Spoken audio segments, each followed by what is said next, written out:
Assalamualaikum warahmatullahi wabarakatuh.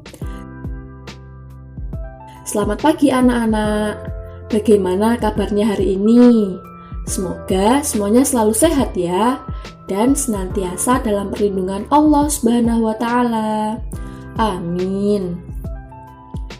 Sebelum pembelajaran pada hari ini kita mulai, alangkah baiknya kita untuk berdoa terlebih dahulu, agar ilmu yang akan kita pelajari nanti dapat bermanfaat dan menjadi berkah untuk kita semua. Berdoa dimulai. Bismillahirrahmanirrahim. Raditu billahi rabba wa bil islami dina wa bi Muhammadin nabiyya wa rasula. Rabbi zidni ilma warzuqni fahma. Amin ya rabbal alamin. Nah, pada pagi hari ini kita akan belajar mengenai menghindari akhlak tercela, israf, tabdzir, dan bakhil. Namun sebelum itu, Ibu akan menyebutkan kompetensi dasar dan indikator dari materi kali ini. Kompetensi dasar 1.7. Menyadari kewajiban menghindari akhlak tercela, israf, tabdzir, dan bakhil. 2.7. Mengamalkan sikap bertanggung jawab dan peduli kepada sesama sebagai cermin dari pemahaman dalam menghindari akhlak tercela, israf, tabdzir, dan bakhil. 3.7. Menganalisis bentuk dan cara menghindari akhlak tercela, israf, tabdzir, dan bakhil. 4.7. Menyajikan hasil analisis tentang bentuk dan cara menghindari akhlak tercela, israf, tabdzir, dan bakhil. Selanjutnya adalah indikator pencapaian kompetensi. 1.7.1. Meningkatkan kesadaran akan pentingnya kewajiban menghindari akhlak tercela, israf, tabdzir, dan bakhil. 2.7.1. Membiasakan sikap bertanggung jawab dan peduli kepada sesama sebagai cermin dari pemahaman dalam menghindari akhlak tercela, israf, tabdzir, dan bakhil. 3.7.1. Menerangkan pengertian dan dasar larangan terkait menghindari akhlak tercela, israf, tabdzir, dan bakhil. 3.7.2. Menjelaskan bahaya dari perilaku israf, tabdzir, dan bakhil. 3.7.3. Menjelaskan bentuk dan cara menghindari akhlak tercela, israf, tabdzir, dan bakhil. 4.7.1. Merumuskan hasil analisis tentang bentuk dan cara menghindari akhlak tercela, israf, tabdzir, dan bakhil. Nah, itu tadi kompetensi dasar dan indikator dari materi menghindari akhlak tercela, israf, tabdzir, dan bakhil. Diharapkan setelah mengetahui kompetensi dasar dan indikatornya, anak-anak mampu lebih fokus terhadap apa yang ingin kita capai dalam pembelajaran kali ini.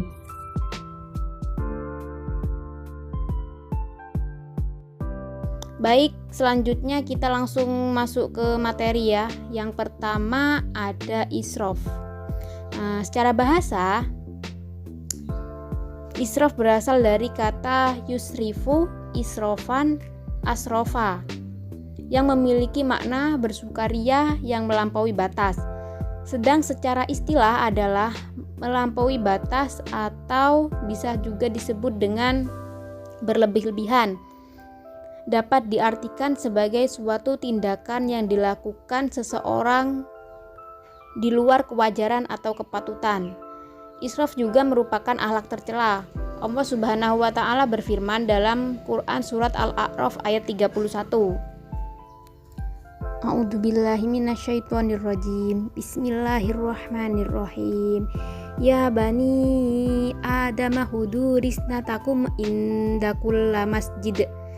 Indakulla masjidi wa kulu washrabu wala tusrifu innahu la yuhibbul musrifin. Yang artinya, hai anak Adam, pakailah pakaianmu yang indah di setiap memasuki masjid. Maka dan minumlah dan janganlah berlebih-lebihan. Sesungguhnya Allah tidak menyukai orang yang berlebih-lebihan. Nah, dalam surat ini dijelaskan bahwa tidak diperbolehkan untuk berlebih-lebihan dalam makan, minum, berpakaian, dan beribadah. Karena sesuatu yang berlebihan pasti memiliki mudorot bagi manusia. Oleh karena itu, dalam Islam dianjurkan untuk hidup sederhana dan tidak sombong. Dan berikutnya ada tabzir. Hampir sama dengan israf, sama berlebihan, tapi tabzir memiliki makna berlebihan yang tidak ada manfaatnya, tertuju pada pemborosan. Kata tabzir sendiri berasal dari kata bahasa Arab, yaitu bazara, yubaziru, tabzir, yang artinya pemborosan. Secara istilah, tabzir adalah membelanjakan atau mengeluarkan harta benda yang tidak ada manfaatnya dan bukan di jalan Allah.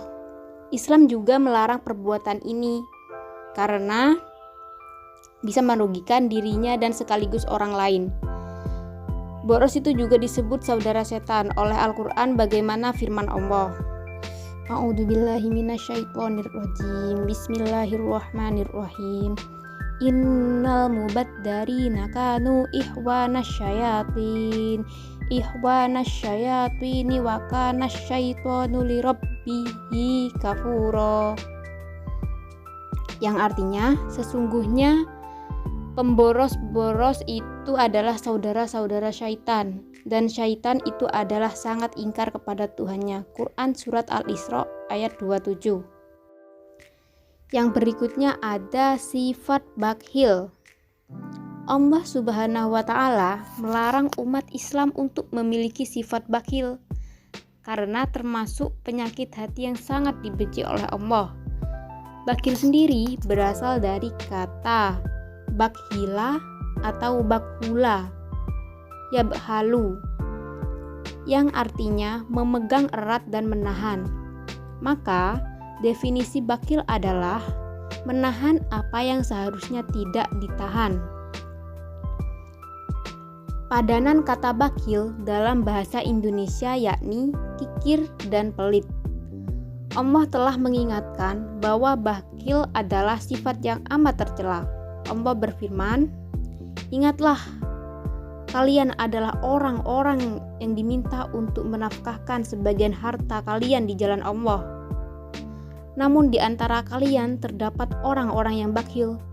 Siapapun yang bersifat bakhil atau kikir, maka sesungguhnya ia bakhil terhadap dirinya sendiri. Sebab Allah Maha Kaya dan kalian adalah orang-orang miskin." Quran Surat Muhammad ayat 38. Baik, selanjutnya saya di sini akan menerangkan materi tentang contoh-contoh perilaku israf, tabzir, dan bakhil.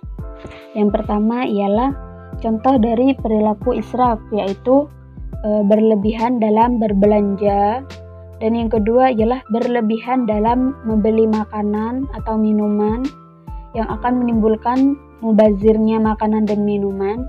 Yang ketiga ialah berlebihan dalam memenuhi kebutuhan primer, sekunder, dan tersier. Nah, itu dari 3 macam contoh-contoh perilaku israf. Selanjutnya ialah contoh-contoh perilaku tabzir, yaitu Tabzir merupakan perilaku pemborosan harta dalam hal-hal yang haram dan kemaksiatan kepada Allah. Contohnya seperti mengeluarkan harta untuk kemaksiatan. Nah, seperti dicontohkan kepada seumpama itu dicontohkan kepada HP dibuat maksiat itu juga bisa menurut orang-orangnya. Mengeluarkan uang dan untuk membeli mabuk-mabukan itu juga merupakan contoh dari tabzir. Terus membeli barang primer secara boros, dan selanjutnya yaitu membelanjakan barang sekunder untuk pamer kepada orang-orang, dan yang terakhir ialah membeli kebutuhan tersier dengan niat sombong. Itu juga termasuk pengertian dan contoh-contoh perilaku akhlak tercela tabzir. Dan yang terakhir ialah contoh-contoh perilaku akhlak tercela bakil, yaitu perilaku tercela yang disebabkan oleh egois yang berlebihan dan tidak adanya empati ataupun rasa kasihan terhadap orang-orang. Yang pertama ialah contohnya bakil untuk menunaikan kewajiban zakat. Bakil itu juga bisa disebut juga dengan pelit untuk mengeluarkan zakat. Yang kedua ialah bakil untuk mengeluarkan sedekah demi kepentingan Allah. Dan yang terakhir ialah bakil untuk mengeluarkan infak untuk membantu orang tua sendiri atau saudara yang sedang kesulitan ekonomi. Nah, itu sudah termasuk dari macam-macam atau contoh-contoh dari perbuatan bakil. Dan selanjutnya yaitu dampak dari sifat akhlak tercela yang ketiga tadi, yaitu sifat tabzir, israf, dan bakil. Dampak negatifnya ialah 1. Akan dibenci oleh Allah atau mendapat dosa, karena Allah tidak menyukai sikap yang berlebihan dan menegati kemudaratan. Dan orang-orang yang melakukan sesuatu yang berlebihan itu sejatinya bisa dikatakan dengan bersaudara dengan setan ya, dan akan mendapat dosa. Dan yang kedua yaitu akan menjadi pribadi yang kufur nikmat Allah, yaitu orang yang melakukan sesuatu berlebihan tidak bisa mensyukuri yang dimiliki dan tidak akan bisa merasa bahagia atau menikmati hidup sederhana. Itu yang kedua, dampak negatifnya. Yang ketiga yaitu selalu merasa kekurangan atau cenderung terlilit hutang. Maksudnya ialah orang yang boros selalu membelanjakan hartanya secara berlebihan akan keteteran dalam masalah keuangan karena tidak pandai mengatur keuangan, sehingga akan kekurangan tersebut terus bahkan bisa sampai terlilit hutang. Mereka itu rela berhutang demi memenuhi keinginan berlebihan dalam dirinya, seperti itu. Yang ketiga. Terus yang selanjutnya yang keempat ialah egois, yaitu egois dan kurang peduli terhadap sesama, tidak mempunyai rasa empati dan tidak mempunyai rasa berperikemanusiaan.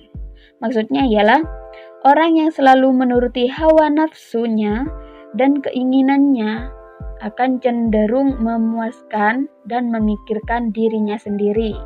Yang penting itu dirinya sendiri bisa senang, bahagia, berfoya-foya dengan hartanya, dan tidak memperdulikan di antaranya, yaitu tidak memperdulikan keluarganya yang sedang kesulitan, tidak memperdulikan orang-orang di sekitar yang lagi membutuhkan. Dia hanya memperdulikan diri sendiri. Ya, itu dari saya contoh-contoh perilaku tabzir dan dampak negatif dari 3 sifat tadi. Semoga bisa bermanfaat ya.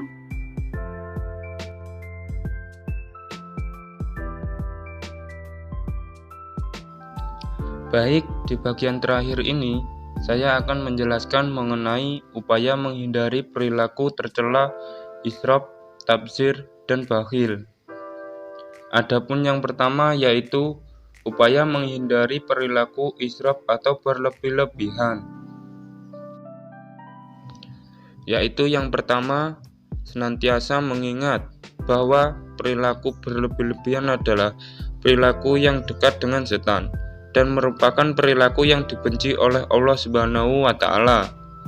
2. Mengurangi pergaulan dengan orang-orang yang memiliki gaya hidup berlebih-lebihan. 3. Membiasakan hidup sederhana sesuai dengan kebutuhan, bukan berdasarkan keinginan. 4. Menyalurkan harta di jalan Allah seperti dengan berinfak atau bersedekah. 5. Senantiasa mendekatkan diri kepada Allah Subhanahu wa Ta'ala. Adapun yang kedua yaitu upaya menghindari perilaku tabdzir atau boros, yang meliputi yang pertama yaitu membuat prioritas kebutuhan. Karena dengan membuat skala prioritas kebutuhan, kita dapat memilih mana kebutuhan yang perlu dipenuhi dalam waktu dekat dan mana kebutuhan yang bisa ditunda terlebih dahulu. 2. Senantiasa mendekatkan diri kepada Allah Subhanahu wa Ta'ala. Yang ketiga, belajar hidup hemat atau bisa dikatakan sederhana. 4. Menyalurkan harta pada hal yang lebih baik seperti sedekah atau infak.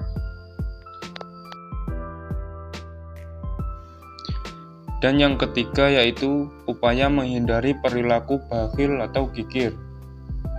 Adapun yang pertama, menanamkan keyakinan bahwa segala sesuatu itu adalah milik Allah Subhanahu wa Ta'ala. Sebab ketika seseorang telah merasa bahwa segala sesuatu yang ada ini adalah milik Allah, ia tidak akan merasakan memiliki apapun, melainkan merasa bahwa semua yang ia miliki hanyalah titipan dari Allah Subhanahu wa Ta'ala yang harus dipergunakan sebaik-baiknya. 2. Memperbanyak rasa syukur. Jika seseorang senantiasa bersyukur atas segala nikmat dari Allah, seberapapun harta yang ia miliki, ia akan senantiasa merasa cukup dan tidak merasa kurang. Yang ketiga, mengikuti kegiatan sosial serta memperbanyak infak dan sedekah. Kegemaran mengikuti kegiatan sosial, memperbanyak infak dan sedekah akan mengikis hati kita dari perilaku bakhil yang disebabkan oleh cinta terhadap harta. Dan yang keempat, memohon perlindungan kepada Allah Subhanahu wa Ta'ala agar dijauhkan dari sifat bakhil atau kikir. Alhamdulillah, kita sudah selesai melihat dan mendengarkan penjelasan materi mengenai menghindari akhlak tercela, israf, tabdzir, dan bakhil. Untuk melihat seberapa paham anak-anak mengenai materi kali ini, Ibu akan memberikan satu soal latihan, di mana soal ini merupakan implementasi dalam kehidupan nyata dari materi yang sudah kita pelajari tadi. Suatu saat, ada perdebatan antara dua orang remaja. Permasalahannya adalah kebiasaan atau perilaku salah satu remaja tersebut yang sering berwudu dengan menggunakan air yang berlebih-lebihan, sehingga ditegur oleh temannya. Namun, dia tidak menggubris teguran dari temannya tersebut. Bahkan, dia malah marah-marah dan berujung dalam perdebatan yang serius. Nah, pertanyaannya, bagaimana cara menjelaskan kepada remaja yang menggunakan air wudhu dengan berlebih-lebihan tersebut sehingga dapat mengubah kebiasaan buruknya dalam menggunakan air? Untuk yang ingin menjawab, silakan mengirim jawabannya pada kolom komentar. Dan jika ada yang kurang paham mengenai materi tadi, juga silakan mengirim pertanyaannya di kolom komentar ya. Baiklah, cukup sekian pembelajaran pada pagi hari ini. Sampai bertemu lagi di lain kesempatan. Mari kita tutup pembelajaran pada pagi hari ini dengan bacaan hamdalah. Alhamdulillahi Rabbil Alamin. Ibu akhiri, wassalamualaikum warahmatullahi wabarakatuh.